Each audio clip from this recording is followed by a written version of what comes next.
কেন্দ্রীয় নিরাপত্তা বাহিনী নিয়ে শ্রমিকের দাবি জানানো হলো অমিত শাহকে। কেন্দ্রীয় বাহিনী প্রয়োজন নেই বলে জানিয়েছিল বিজেপির রাজ্য সভাপতি এবং দল চাপ দেওয়ার পরেও কেন্দ্রীয় বাহিনী নিতে চাননি শ্রমিক ভট্টাচার্য।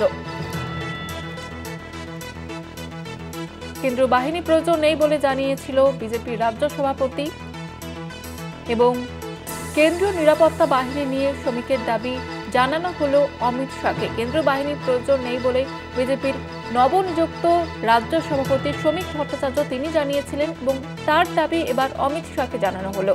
আপনাদের যেমনটা জানাচ্ছিলাম যে কেন্দ্রীয় নিরাপত্তা বাহিনী নিয়ে শ্রমিকের দাবি জানানো হলো এবার অমিত শাহকে। কেন্দ্রীয় বাহিনীর প্রয়োজন নেই বলে জানিয়েছিল বিজেপির রাজ্য সভাপতি, দল চাপ দেওয়ার পরেও কেন্দ্র বাহিনী নিতে চাননি শ্রমিক ভট্টাচার্য।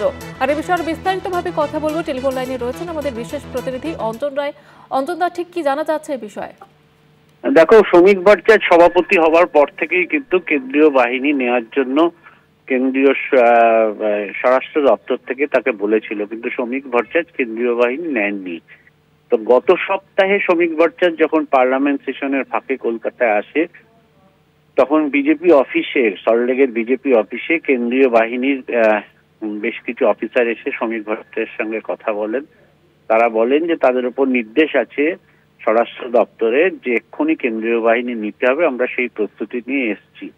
কিন্তু শ্রমিক ভট্টাচার্য তাদেরকে ফিরিয়ে দেন, বলেছে কেন্দ্রীয় বাহিনী লাগবে না। এরপর সে কেন্দ্রীয় বাহিনীর যারা আছেন তারা কেন্দ্রীয় স্বরাষ্ট্রমন্ত্রীর কাছে রিপোর্ট পাঠায় অমিত শাহর কাছে যে উনি নিতে অস্বীকার করেছেন।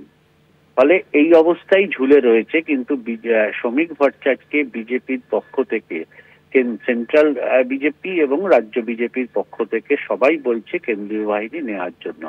এর ফলে যেটা হচ্ছে যে কি করবেন তিনিও এখনো জানেন না। এখনো অবধি কেন্দ্রীয় বাহিনী তিনি নেননি।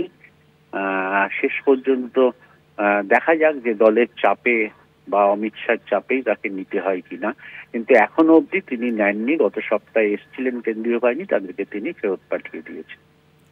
ধন্যবাদ জানাবো অঞ্জন দা।